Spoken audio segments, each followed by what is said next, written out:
Hello everyone, welcome you all in my YouTube channel. Today in this video we are going to discuss about part 3rd of chapter Measures of Central Tendency, in which we are going to discuss about calculation of arithmetic mean in case of individual series. Clear? यहाँ पे हमारे पास individual series के case में 3 methods हैं arithmetic mean को find out करने के. फर्स्ट है हमारे पास डायरेक्ट मेथड. डायरेक्ट मेथड के केस में हमारे पास फॉर्मूला क्या है? Summation x is equal to summation x divide by n. Assume mean method के केस में हमारे पास फॉर्मूला है x bar is equal to a plus summation d divide by n. a का मीनिंग हमारे पास यहाँ पे क्या है? Assume mean. Summation d dash का मीनिंग क्या है? हमारे पास x minus a. x means हमारे पास क्या है कि जो हमारे पास सीरीज के अंदर डाटा गिवन है उसमें से हम एज्यूम मीन को लेस कर देंगे तो हमारे पास समीशन d की वैल्यू आ जाएगी. Clear? n means number of items. Next है हमारे पास step deviation method. Step deviation method का फॉर्मूला किसके इक्वल है? हमारे पास x bar is equal to a plus summation d dash divide by n into c. यहाँ पे हमारे पास c का मीनिंग क्या है? Common factor. Summation d dash का मीनिंग क्या है हमारे पास यहाँ पे कि जब हम समीशन d यानी कि x माइनस a को कॉमन फैक्टर से डिवाइड कर देते हैं तो हमारे पास किसकी वैल्यू आती है? समीशन d डैश की. क्लियर? फर्स्ट है हमारे पास डायरेक्ट मेथड. डायरेक्ट मेथड के केस में हमारे पास x की वैल्यू गिवन है. क्लियर? तो इससे हम क्या करेंगे?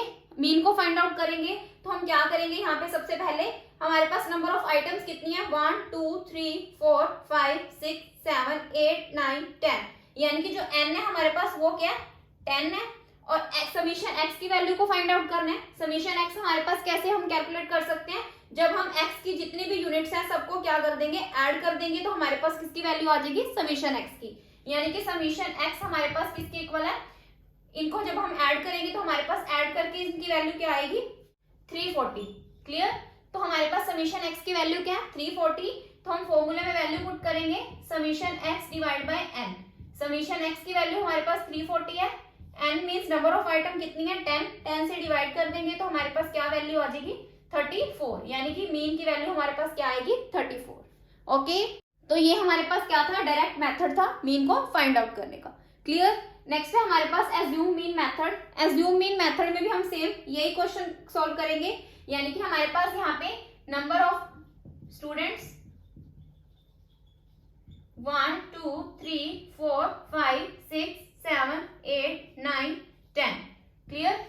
x की वैल्यू हमारे पास गिवन है 15 20 30 22 25 18 40 50 55 एंड 65. क्लियर? तो इस केस में हमने क्या करना है? समीशन d की वैल्यू फाइंड आउट करनी है. Summation d is equal to x minus a. Clear? तो हम क्या करेंगे? यहाँ पे सबसे पहले हमारे पास क्या है? जो x है. क्लियर? ये x में से हम क्या करेंगे? एक वैल्यू यानी कि कोई भी वैल्यू हम चूज कर सकते हैं जिसको हम क्या एज्यूम करेंगे? Assume mean. Clear? Assume value को चूज करने का हमारे पास क्या है? एक बेस्ट वे है कि एक सीरीज के अंदर जितना भी डेटा है उसमें से क्या करें? कुछ वैल्यूज ऊपर से स्किप कर दें और कुछ वैल्यूज नीचे से स्किप कर दें और कोई भी कॉमन वैल्यू चूज कर लें जिसको हम क्या लेट करेंगे? Assume mean. क्लियर? तो हम यहाँ पे क्या करते हैं? 4 वैल्यूज ऊपर से स्किप कर देते हैं, 4 वैल्यू यहाँ से. क्लियर? तो हमारे पास ये 2 वैल्यूज बचती हैं. इनमें से हम कोई भी वैल्यू चूज कर लेंगे. यानी कि हम क्या चूज करेंगे यहाँ पे? 25. यानी कि 25 हमारा क्या है? Assume mean. क्लियर? तो हम क्या करेंगे? यहाँ पे x हमारे पास क्या गिवन है? 15 माइनस 25. तो हमारे पास क्या वैल्यू आएगी? -10. देन हम क्या करेंगे? 20 minus 25 is equal to -5. 30 minus 25 is equal to 5. 22 minus 25 is equal to -3. 25 minus 25 is equal to 0. 18 minus 25 is equal to -7. 40 minus 25 is equal to 15. 50 minus 25 is equal to 25. 55 minus 25 is equal to 30. 65 minus 25 is equal to 40. Clear? तो ये हमारे पास क्या है? Summation D. Clear? Summation D हम कैसे find out करेंगे कि हमारे पास इसमें क्या है? जो वैल्यूज है वो कुछ वैल्यूज हमारे पास क्या है? माइनस की है, कुछ हमारे पास क्या है? प्लस की वैल्यूज है. तो हम इसको क्या करेंगे? माइनस वाली वैल्यूज को टोटल कर लेंगे और प्लस वाली वैल्यूज को टोटल कर लेंगे. तो फिर उसके बीच का जो डिफरेंस है वो हमारा क्या होएगा? Summation D. क्लियर? माइनस में हमारे पास क्या है? -10 -5 यानी कि 15 18 25, यानी कि जो माइनस की वैल्यू है वो हमारे पास क्या है 25, यानी कि -25 और प्लस की काउंट करेंगे हम 5, 15, 20 और 70, 90 और 25, 115। क्लियर। तो हम यहाँ पे क्या करेंगे, प्लस की हमारे पास आएंगे 115।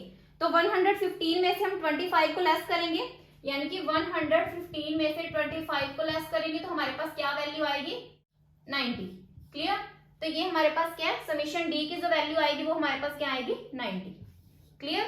तो अब हम क्या करेंगे, फॉर्मूले में वैल्यू पुट करेंगे, यानी कि फॉर्मूला हमारे पास क्या है, x bar is equal to a plus summation d divide by m। a हमारे पास क्या था 25।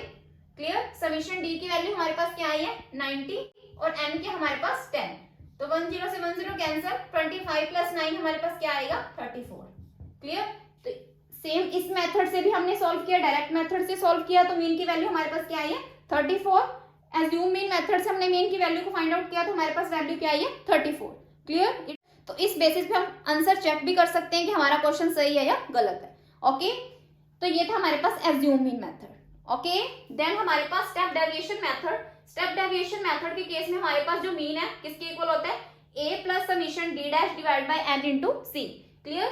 तो हम यहाँ पे क्या करते हैं, हाउस होल्ड 1 2 3 4, यानी कि हमारे पास 10 फैमिलीज है, तो हमारे पास जो n है वो क्या है 10। क्लियर। x की वैल्यू हमारे पास गिवन है। क्लियर। अब हम क्या करेंगे, जो d है d को फाइंड आउट करेंगे। तो कैसे फाइंड आउट करेंगे, x माइनस a, यानी कि इस सीरीज के अंदर से हमने क्या करना है, a चूज करना है, a एज्यूम करना है, तो वो हमारा क्या होएगा एज्यूम मीन। क्लियर। तो कुछ भी चूज कर सकते हैं, यानी कि हम यहाँ पे 20,000 चूज कर लेते हैं। क्लियर। तो ये हमारा क्या है a। क्लियर। तो हम क्या करेंगे यहाँ पे 50,000 माइनस 20,000, तो हमारे पास क्या वैल्यू आएगी 50,000 माइनस 20,000, तो हमारे पास क्या वैल्यू आएगी 30,000। Then 60 minus 20 40,000, 40 minus 20 20,000, 70 minus 20 50,000, 80 minus 20 60,000, 20,000 minus 20,000, तो हमारे पास क्या आएगी 0।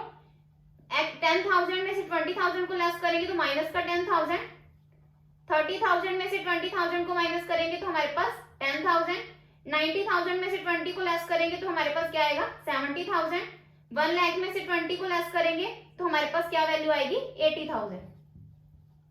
ओके। तो ये हमारे पास क्या डी की वैल्यू। तो डी की वैल्यू को हमें टोटल करने की नीड नहीं है, क्योंकि हमने क्या करना है, यहाँ पे फॉर्मूले में हमारे पास क्या है डी डैश है, तो हम क्या करेंगे सीधा डी डैश फाइंड आउट करेंगे। डी डैश फाइंड आउट करने के लिए हम क्या करेंगे, जो हमारे पास डी की वैल्यू आई है उसको हम क्या करेंगे कॉमन फैक्टर से डिवाइड कर देंगे। कॉमन फैक्टर हम यहाँ पे एज्यूम करते हैं 10,000, क्योंकि ज्यादातर मेनली इनके बीच में जो गैप है वो क्या 10,000 में है, तो इसलिए हम क्या करेंगे सी यानी कि कॉमन फैक्टर क्या कंसिडर करेंगे 10,000। तो हम क्या करेंगे सारी वैल्यूज को 10,000 से डिवाइड कर देंगे, तो हमारे पास यहाँ पे क्या वैल्यू आएगी, यानी कि 30,000 को हम 10,000 से डिवाइड करेंगे तो हमारे पास क्या वैल्यू आएगी 3, देन 4, देन 2, 5, 6, 0, -1, 1, 7, 8।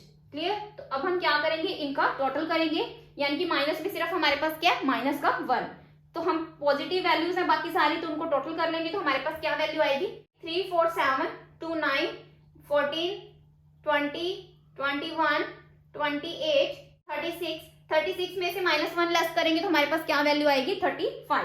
क्लियर। तो डी डैश की वैल्यू हमारे पास क्या आई है यहाँ पे 35। क्लियर।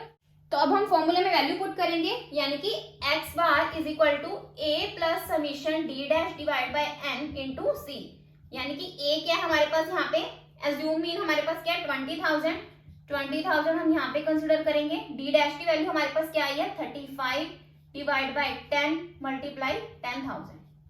ओके। यानी कि 10 से 10 कट कर देंगे तो हमारे पास यहाँ पे क्या आएगा 35,000, 20,000 प्लस 35,000, तो हमारे पास क्या वैल्यू आएगी 55,000। क्लियर। ओके। तो इस केस में हमारे पास जो मीन की वैल्यू है वो क्या आई है 55,000। ओके। तो इस तरीके से हम क्या कर सकते हैं अर्थमेटिक मीन को फाइंड आउट कर सकते हैं। क्लियर। ये आप कब कर सकते हो, जब हमारे पास जो इंडिविजुअल सीरीज से रिलेटेड डाटा गिवन है। क्लियर। इंडिविजुअल सीरीज मीन्स यानी कि सिर्फ हमारे पास क्या है एक ही सीरीज में डाटा गिवन है। क्लियर। तो उस केस में हम क्या करेंगे इन फॉर्मूलाज को यूज करेंगे और क्वेश्चन को सॉल्व करेंगे। Okay, so this is the end of part 3 of chapter measures of central tendency. अगर आपको मेरी वीडियो पसंद आई हो तो आप मेरी वीडियो को लाइक करें, शेयर करें और सब्सक्राइब करें मेरे चैनल को, ताकि आपको फर्दर अपडेट्स मिलते रहें। Thanks for listening and thank you everyone.